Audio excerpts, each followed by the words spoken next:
Number one, if you're building a home lab, you don't know what you don't know. So how are you going to build that home lab to actually test your skills?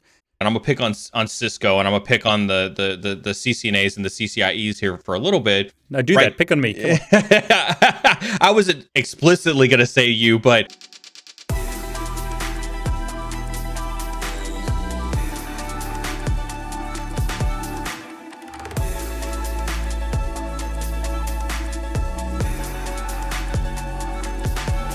Neal, this comes up a lot.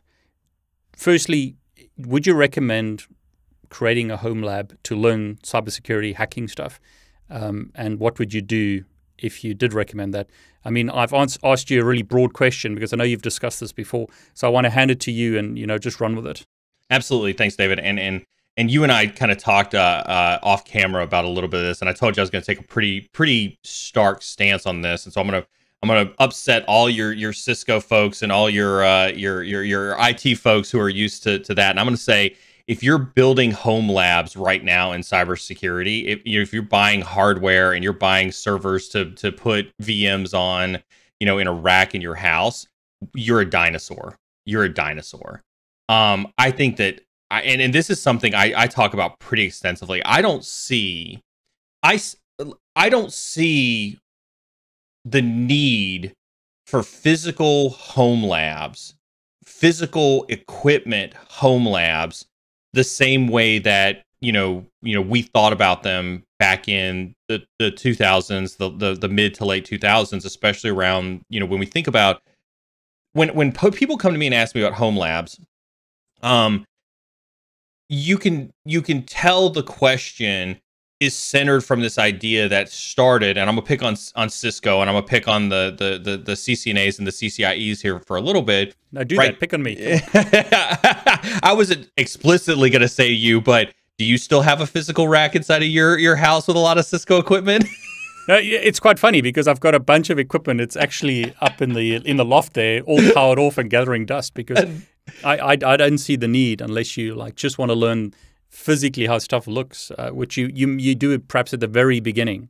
Yeah, but I'm a firm believer in virtualizing stuff. Yeah, and that's very much what I believe in, right? And I think that the Cisco mentality, I don't know where it started or how it manifested or why it is still alive in people today, but this idea that you have to have physical equipment to build any form of a home lab, I think is a fallacy, and I think that it causes unnecessary waste. I think it causes an unnecessary financial burden to most people, and I think that I don't think that it's effective at what it is that we want to do whenever we teach ourselves cybersecurity.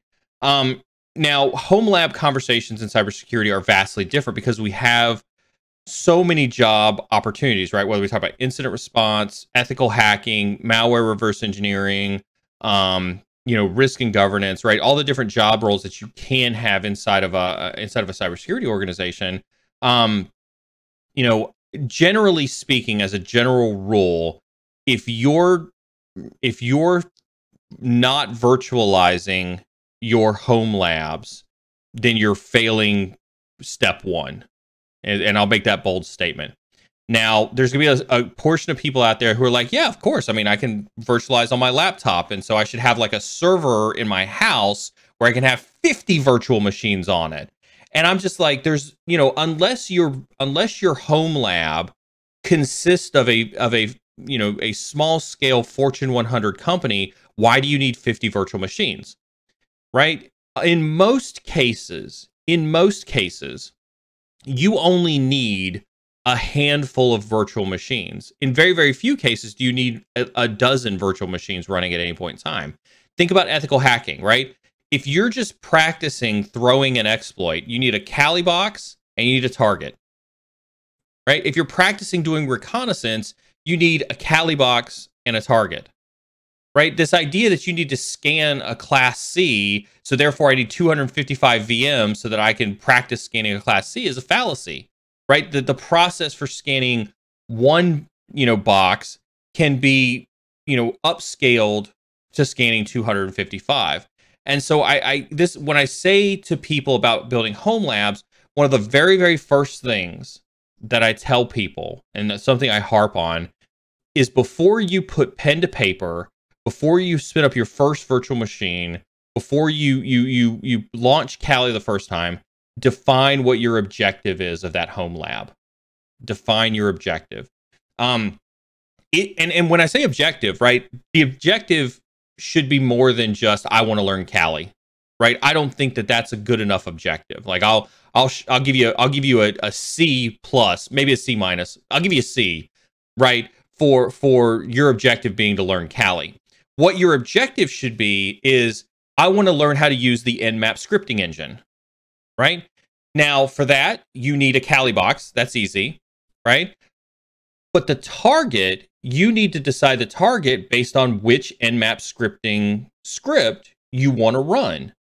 And so that requires you to research the Nmap scripting engine, research all of the Nmap scripts that are out there, pick one that you want to learn really, really, really well, and then you set up a target that you get to practice on with that Nmap script. Now, what does this do for you, right? It keeps the scope of your home lab really small and really pragmatic. Okay? When you look at Nmap scripting engine, there are over 200 scripts in Nmap scripting engine, right? You're not going to be an expert in all 200, and you're not going to be able to create a home lab to test all 200. And chances are when you learn one, it's a pretty repeatable process for a lot of the other scripting, engines that exist inside of Nmap anyway. And so becoming a really, really good expert in one tool is more valuable than topical understanding of 200 tools. And the only way that you can do that, in my opinion, is to define the objectives of your home lab first and be very pragmatic in the definition of those objectives.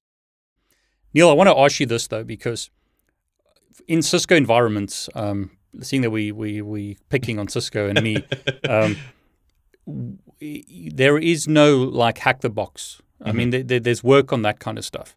But in the old days, we old.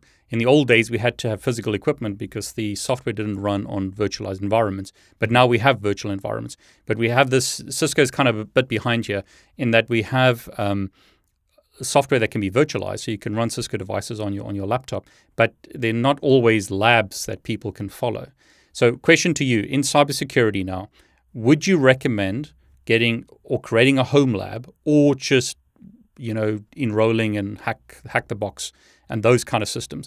Because offline we kind of mentioned a little bit about that, but I want to push you now. So what would be the right path or the best path for someone who's starting out? Is it like go and invest in a home lab, buy servers on Amazon or whatever, or just go and register with Hack the Box? Give us the path of what you'd recommend. 100%. And I think that that's really my point with home labs, right? Is that, we've seen a blow up of home labs as a service, no lack of a better term, right? Home labs as a service, right? Whether we talk about Rangeforce, tryhackme, Hack the Box, Security Blue Team, cyberdefenders.org, VulnHub, I think, at one point in time was doing it as well. I think we've seen this explosion of these home labs as a service that if you're going to invest in something, and I get DMs still about people who are like, when I get enough money to get a new laptop, or when I get enough money to get a new, computer or something like that, and I'm just like, why do you need a new computer when you can go do these home labs as a service, right? If you've got a computer that can run Ubuntu, which is you can run Ubuntu on an ARM device these days, right? On a Raspberry Pi, yeah. On a Raspberry Pi. Right, that costs you. What does a Raspberry Pi cost these days? Like $30 or something like that. I don't know. Exactly. I'll put a price on the screen. There you go. Put that link on that screen for Raspberry Pi. But all you need to be able to do is to connect to these boxes and be able to run a lot of these labs inside of these other people's places. And so I would say don't spend the money on a new laptop when you can instead give this money over to somebody and you can get to things that David and I have talked about on this show quite extensively, right? Which is you can get hands-on skills with somebody else who's built a home lab, and you can put that on your LinkedIn and your resume, and you can be productive and effective at your trade craft today. So I want to jump on that right now because I think you've mentioned two very important things there. Number one if you're building a home lab, you don't know what you don't know. So how are you going to build that home lab to actually test your skills? But someone else has already built that for you, so they perhaps know a lot more than you. So they've built this vulnerability or this test lab, and now you're testing your knowledge. And the second point, I think, is you can actually show employers that you've completed this lab. So it's got like a dual, win, if you like. Whereas if you build your own home lab, how do you prove that? Absolutely. And I want to say something about a company. And I won't name the, you can cut this in or out. I want to say something about Rangeforce, but I don't want it to come off as, Rangeforce sponsors the stream, and I don't want to come off as plugging Rangeforce because they sponsor the stream. So you can choose to cut this out if you want, but they do have something that I think is very pragmatic that I do want to harp on. And I would harp on this whether they were sponsoring the stream or not. So, to that point, David, this is why I'm a fan of companies like Rangeforce from that hands-on perspective. And I'll give you an example. Instead of spending money on a home lab, you can go sign up for a company like Rangeforce, and they have what they refer to as battle paths for things like a SOC analyst. They have 3 levels of battle paths for a SOC analyst. They have a battle path for a threat hunter. And so like you can go put that money into something like Rangeforce. You can go take the battle path for a SOC analyst 1. And at the end of the day, you get a badge that says that you're certified on their platform. And it's an acclaim badge, which means that you can put it on LinkedIn. You can put it on your email signature. You can put it on your resume. So you're going to get an acclaim badge that says that you've passed their certification to be a SOC analyst 1. And it's like, why would you not invest instead in all the work that they've done on building a home lab to get you a piece of credential that shows people that you've got hands-on experience as a SOC analyst, almost immediately? Why would you need to do that yourself with your own physical hardware? To David's point, trying to build something, you don't know what it is that you don't know, number one. Number two, they have technologies like Splunk, like Carbon Black, like Elastic, right? They have technologies that you can go get your hands on today because they've built the infrastructure to put a Elastic instance up or to put a Splunk instance up so that you can put your hands on real enterprise grade technology today. And so that's an investment that you can make in a home lab that instead of, you trying to build your own Splunk instance, or you trying to build your own Elastic instance, or you trying to find, some way that you can put your hands on Carbon Black so that you can practice your EDR perspective, you can go there and you can get those hands-on skills and you can put those on your resume immediately. And I'll tell you, when I look at people's resumes, David, and, when I start to look at their experience section, and they don't have something like tryhackme or hackthebox or Rangeforce or cyberdefenders.org or insert the 700 other companies, that are out there that do provide that hands-on training, I start to ask myself, why? Why haven't you taken the time to invest in that hands-on training? And when we talk about home labs, this is why I get people into the conversation of what is your objective? Because if your objective is to be a better SOC analyst, you're never going to build that home lab. You're never going to build a home lab that demonstrates on your resume that you're a SOC analyst, right? Or that you're qualified to be a SOC analyst. You're never going to be able to build as good of a tryhackme lab to show that you can be as successful in some of the tryhackme exercises as if you were to go to tryhackme and be part of their ecosystem. So Neal, I just want to push you because I'm going to put you right on the spot now. Yep. I've got a pool of money. Let's say $500. Give it to me. $100. Yeah. Sorry, not that much. $100 or $500 or $1,000, whatever it is, whatever my budget is. Yeah. Would I take that money and try and buy an expensive computer or try and build a home lab, or would I simply use what I've got and try and buy credits on hackthebox and all these other places that you've mentioned? That's a fantastic question, and I've had people come to me. It's ironic that you say that, but I've had people come to me and say, Neal, I've got 1,000 or 2,000. I think I had somebody come to me one time and said they got $18,000, and what should they spend? Wow. I know, right? Buy a car. And I was like, do you realize that if you've got something like $18,000, like the last thing that I would put $18,000, I would put all $18,000 of that into my security education. I don't think you need to spend that type of money. If you've got $100, if you've got $200, and you're saving up right? Regardless of where you're at, regardless of anything like that, you're saving up. I think that $100 or $200 investment is better spent on somebody else's home lab setup than on you investing in your own home lab setup, right? I think you can have your computer, you can have Ubuntu. And again, when I talk to people, right, they're so used to thinking about Kali and they're so used to thinking about virtual machines that they're like, well, I need $1,000 to buy a computer that can have a virtual machine. Do you realize that if you have a computer that can support Ubuntu, you can go to GitHub and you can just clone the repositories for things like Metasploit. You can clone the repositories for things like SQL Map. You can clone the repositories for most of the tools that are inside of Kali, and you can be a better penetration tester or better ethical hacker by learning how to install your own tools via Git on those operating systems anyway. And so you don't need to spend $100 on a new laptop. You don't need to spend $100 on a laptop that has the capability to support a VM, because you can do that on an Ubuntu machine. You can just go download the applications that you think you need to be successful in tryhackme, hackthebox, or anything else. But I get back to most of these other home labs. Most of them have jump boxes. Most of them have boxes that you can use to launch, to be your exploit platform.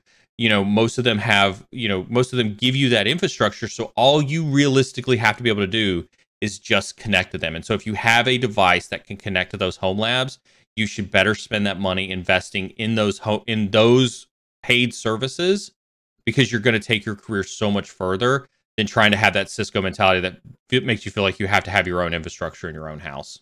Yes, if you've got a Chromebook or some cheap and nasty computer, as long as you can run a decent web browser, a lot of these will work. Is that right? Absolutely, 100%. Okay, Neal, so let me put you on the spot again. Yep. Give me your top 5, because this is like a meme with us. Top 3 or top 5 red team places to get labs, and blue team. I don't know if there is that many, but kind of like, just give us your list and then kind of why. And I mean, it doesn't matter. I know you've mentioned INE before. I know you've mentioned hackthebox. Just give us a rundown and then kind of like give us your opinion why. Yeah, and I think 3 is going to be the limit, because to your point, there's a lot out there, but I don't think that there's a lot that are doing it really, really well. I think that what this really boils down to, from a top 3 perspective on the red team side, I would rank tryhackme probably number 1. I would do hackthebox number 2. Did I say that right? Tryhackme number 1, hackthebox number 2. Number 3 would probably be. Neal, you seem to be struggling for number 3. What about INE? Because they seem to have when they bought eLearnSecurity, they seem to have a good thing. Or is that like more of a hybrid learning platform? It's more of a hybrid learning platform. You take a course on ethical hacking, and then you get a lab. Like, let's say that you're doing a learning module for Mimikatz. Then you're going to get a lab on how to use Mimikatz. When I look at and that works, but I don't think that that's the same as a tryhackme or a hackthebox, which is trying to gamify an entire process. When you look at something like tryhackme, they rank you, right, based on your ability to go from room to room inside of tryhackme. And while I do think that INE has got great curriculum, they don't have a gamified battleground type of place that allows you to, level 1, I'm going to learn Nmap. Level 1, I'm going to learn Metasploit. Level 1, I'm going to learn Responder. Okay, you complete those rooms. We're going to go up to level 2, and we're going to teach you SQL injection, yada, yada, yada, yada. That's all lab-based stuff, right? In the same way that tryhackme does, right? Where it tries to gamify it, assign you points, help you kind of grow up in the space like that. INE, their hybrid lab environment is, I'm going to teach you, ethical hacking, and I'm going to teach you how to use Mimikatz, and then I'm going to give you a lab environment on how to use Mimikatz. So it's cognitive learning followed by demonstrative validation in that regard. And that's vastly different than, I think, when we think about home labs, right?